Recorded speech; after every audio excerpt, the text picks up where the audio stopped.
إن الحمد لله نحمده ونستعينه ونستغفره ونعوذ بالله من شرور أنفسنا ومن سيئات أعمالنا. من يهده الله فهو المهتدي ومن يضلل فلا هادي له. وأشهد أن لا إله إلا الله وحده لا شريك له،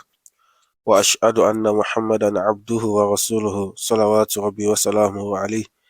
وعلى آله وأصحابه ومن تبع هداه إلى يوم الدين. أما بعد، ọpẹ́ ni fún Ọlọ́run Ọba subhanahu wa ta'ala, ọba tí à ń dúpẹ́ fún. Òun náà ni ọba tí ó fi ọ̀nà wa, tó fi ẹsẹ̀ wa rinlẹ̀, tó fi ẹsẹ̀ wa mọ̀nà lọ sójú ọ̀nà ẹ̀sìn Islam. Bẹ́ẹ̀ Ọlọ́run Ọba subhanahu wa ta'ala kó má yẹ ẹsẹ̀ wa kúrò lórí ẹ̀. Atọ ìkẹ́ àti ìgẹ̀ fún Ànábì Muhammad sallallahu alayhi wa sallam. Ọlọ́run má ṣá bá ní ṣàlékún kí Ànábì, bá ní ṣàlékún ọlá rẹ̀, kó wá ka àwa náà, kó wá ní tó máa kẹ́ pẹ̀lú Ànábì sallallahu alayhi wa sallam ní ọjọ́ al-qiyamah. Àtàwọn aráalé rẹ̀ ni, àtàwọn sàhábà rẹ̀ ni.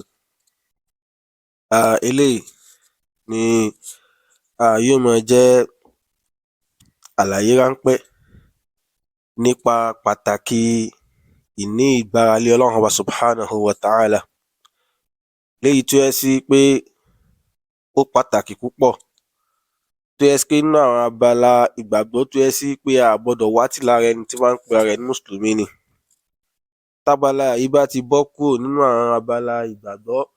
irú ẹni báyìí ó ti kúrò nínú ìsìláàmù, nìyẹn. Ó yẹ sí pé ó yẹ ká gbọ́ abala yìí yé púpọ̀, torí tá bá wo àwùjọ wa lónìí, bó jẹ́ sí pé ẹ ká mọ pariwo pé ká gbára lọ́lọ́run Ọba subhanahu wa ta'ala nìkan tó yẹ ká mọ pariwo fáwọn èèyàn, látàrí báwọn èèyàn ò ṣe kùlà láti mọ gbára lọ́lọ́run Ọba subhanahu wa ta'ala mọ́. Ṣùgbọ́n nǹkan míì làwa ń gbọ́ táwọn èèyàn ń pariwo pé bẹ́ẹ̀ bá ti ń gbára lọ́lọ́run, ẹ tún mọ gbára lé nǹkan míì. Allahu akbar. Tó ń túmọ̀ sí pé ojú ọ̀nà tí Ànábì fi ilẹ̀ fún wa, a rí àwọn èèyàn kan tó fẹ́ mọ kó àwọn èèyàn kó ń di rẹ̀ lọ síbi nǹkan míì. Ó yẹ sí pé pẹ̀lú ògo Ọlọ́run subhanahu wa ta'ala, a mú àyà méjì wá nínú al-Qur'an al-Karim, a sì mú hadithi náà wá fún wa, tó yẹ fi ó fi ń tọ́ka sí wípé kéèyàn gbára lọ́lọ́run Ọba subhanahu wa ta'ala nǹkan tó ṣe pàtàkì púpọ̀ ni. Tó jẹ́ sí wípé ẹni tó bá ti nígbára lọ́lọ́run Ọba subhanahu wa ta'ala, ẹni yẹn ò kí ń ṣe mùmínì, kò kí ń ṣe mùsùlùmí mọ́ nìyẹn. Eléyìí Ọlọ́run subhanahu wa ta'ala ó ń bá wa sọ̀rọ̀ ní Suratul Ma'idah, tó jẹ́ sí pé a rí pé àwọn ọ̀rọ̀ táwọn èèyàn ń sọ yìí, kí ẹ mọ lóun gbára lájẹ, òun gbára lóṣó, òun gbára lémèrè, òun gbára lórí òòṣà kan, a rí wípé nǹkan yìí rèé, nǹkan tó yẹ sí wípé ó tako òfin Ọlọ́run Ọba subhanahu wa ta'ala ni. Ló wá fi ń yà wá lẹ́nu. Ó dàbí ọ̀rọ̀ kan nínú àwọn àfáà wa kan ni, wọ́n á ní tí Kùránì wà ń lù, tí Bukhari wà ń lù, tí Muslim wà ń lù, kéèyàn tún máa tako orú nǹkan báyìí. Ṣé ẹ rí i pé nǹkan tó yẹ sí pé nǹkan tó léwu púpọ̀ ni? Àfi ká gbìyànjú láti gbọ́ abala yìí. Ọlọ́run subhanahu wa ta'ala ó ń bá wa sọ̀rọ̀. Ọlọ́run bá ní Suratul Ma'idah, àwọn tó dẹ̀ ń sọ̀rọ̀ yìí, àwọn náà lè lọ wo nílé fún ara wọn. Wọ́n lè lọ wo nílé, kán lọ wo ní Suratul Ma'idah aya 23, káwọn náà lọ kà á. Kùránì ṣáà wà, báwọn bá tiẹ̀ ní hard copy nílé, wọ́n ṣáà ní lórí fóònù wọn. Tó ń túmọ̀ sí pé al-Qur'ani àìgbéyẹ̀wò náà ló mú ọmọ fi sọ̀sọkúsọ, ọmọ fi wíwíkúwìí, ní nǹkan tó yẹ sí pé ká mọ tọ́ àwọn èèyàn sọ́nà, a tún wá ń kọ́ àwọn èèyàn lọ síbi oko àánú. Ọlọ́run má ṣèmi àti ẹlẹ́ni tá a mọ lọ síbi oko àánú. Tá bá wo áyà yìí, a rí i pé Ọlọ́run subhanahu wa ta'ala ń sọ̀rọ̀ nípa Ànábì Musa ń bẹ̀ ni. Ọlọ́run wá ń sọ̀rọ̀ nípa pé ogun, Ọlọ́run tún wá ń sọ̀rọ̀ nípa rẹ̀ pé àtòun nìkan lọ ṣe kí nìyẹn o, kan lọ sí Baitul Maqdis, kan lọ gbabẹ̀ lọ́wọ́ àwọn kèfèrí. Ogun lọ́lọ́run bá ń sọ̀rọ̀ rẹ̀ ń bẹ̀.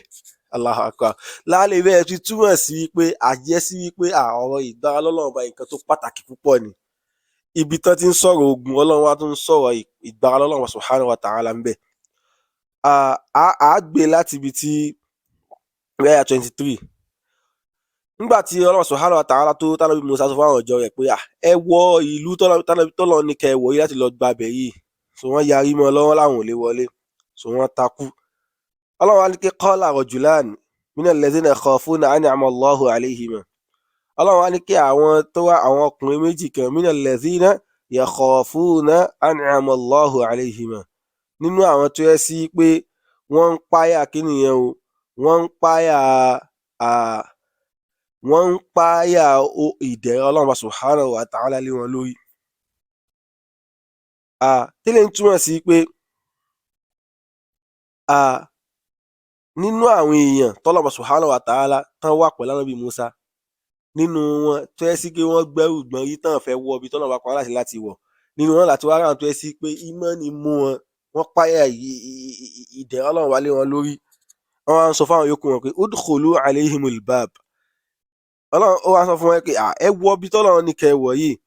fa idha dakhaltumuhu, tẹ́ ẹ bá wọ bẹ̀ fa innakum ghalibun, ẹ borí àwọn tọ́lọ́run ní kẹ́ ẹ wọlé lọ bá. Allahu akbar. Ibi tá a fẹ́ mú ló ń bẹ̀, Ọlọ́run wá tẹ̀sí, Ọlọ́run kí wa 'ala Allahi fatawakkalu, wa 'ala Allahi fatawakkalu. Ọlọ́run wá ní kí wa 'ala Allahi fatawakkalu, Ọlọ́run ọba subhanahu wa ta'ala ní kẹ́ ẹ gbára lé, in kuntum mu'minin, tó bá yẹ sí pé ẹ ní ìmánì lódodo. Allahu akbar. Tó ń túmọ̀ sí pé ìgbára lọ́lọ́run subhanahu wa ta'ala àti ìmánì jọ ń rìn ni. Ẹni tó bá ní ìmánì lára á mọ̀ wípé ìyẹn máa ń gbára lọ́lọ́run subhanahu wa ta'ala ní gbára lé tán ni. Téèyàn ní gbára lé nǹkan míì mọ́ jọ Ọlọ́run subhanahu wa ta'ala lọ, lọ́lọ́run fi so méjì kakọ pé wa 'ala Allahi fatawakkalu, Ọlọ́run subhanahu wa ta'ala yẹ kẹ́ ẹ gbára lé, in kuntum mu'minin, tó ẹ sí pé ẹ nígbàgbọ́ ni. Ayé sí pé ìwọ tó ń fa àwọn èèyàn kúrò lójú ọ̀nà kan gbára lọ́lọ́run subhanahu wa ta'ala nìkan ṣoṣo, ayé sí pé ṣé o nígbàgbọ́, ṣé o ní ìmánì lára. Ìwọ náà bí rẹ̀, áyà yìí náà, ìwọ náà wo áyà yìí fúnra rẹ̀, áyà yìí náà ń tọ́ka sí pé ṣé o ní ìmánì lára. Tó ẹ sí pé o ní ìmánì lára ni ó yẹ kó o mọ̀ pé wa 'ala Allahi fatawakkalu in kuntum mu'minin, Ọlọ́run subhanahu wa ta'ala ló yẹ kẹ́ ẹ gbára lé, in kuntum mu'minin, tó ẹ sí pé ẹ nígbàgbọ́ ni, al-iman wa tawakkul. Bó tẹ̀ yẹ sí pé nínú ìmánì náà láti máa rí tawakkul, Ọlọ́run tún wáyé kí Ọlọ́run wá so papọ̀ pé tó ẹ sí pé ẹ ní ìmánì lódodo, tí ìmánì wà nú ẹ̀mí yín, wa 'ala Allahi fatawakkalu, ẹ gbára lọ́lọ́run subhanahu wa ta'ala. Tẹ́lẹ̀ bá ń túmọ̀ sí nǹkan kan,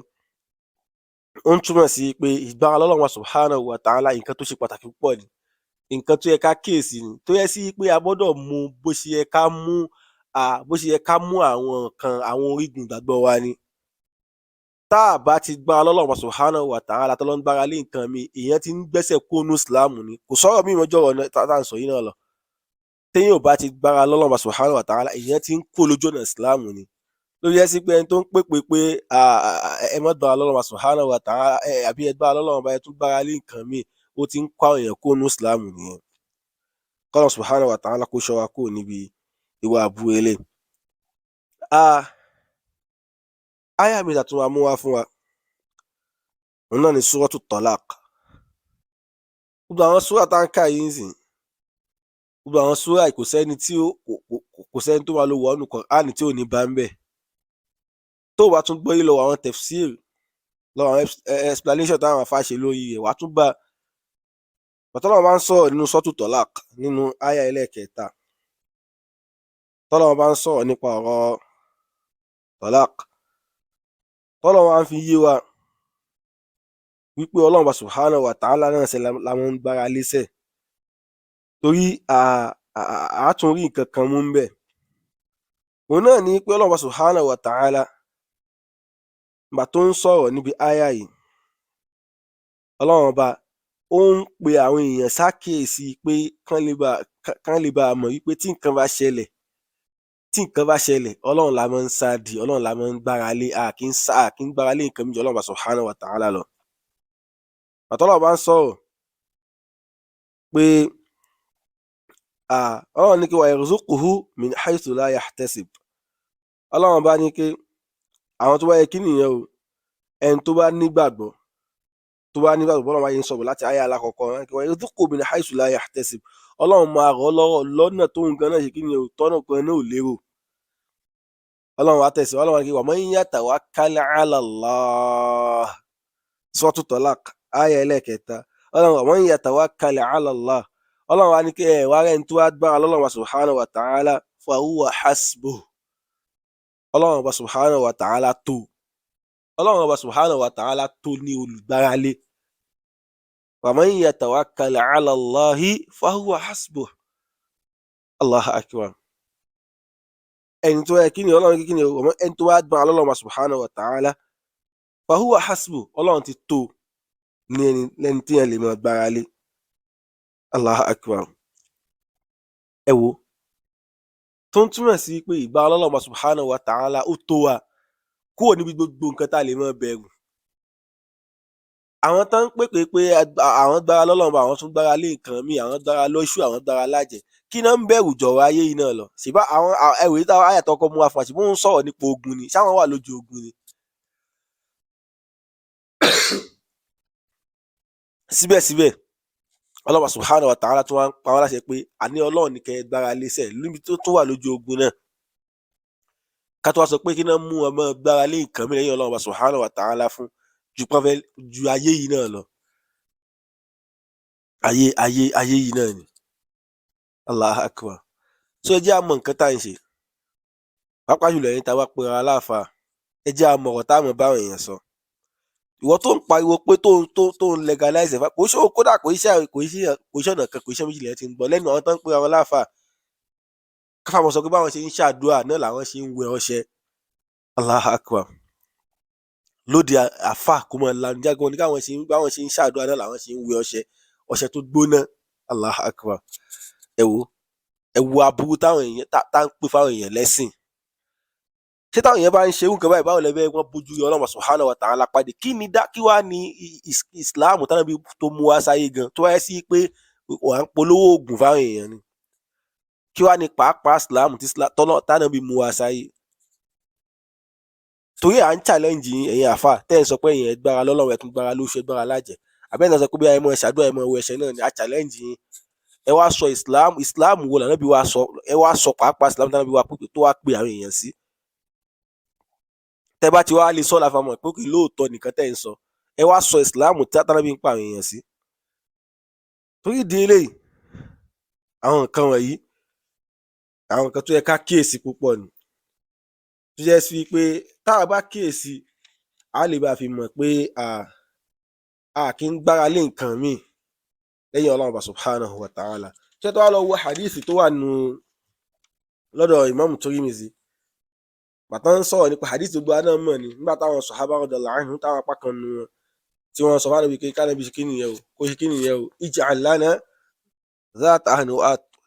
wọ́n ní kí ìwà ànábì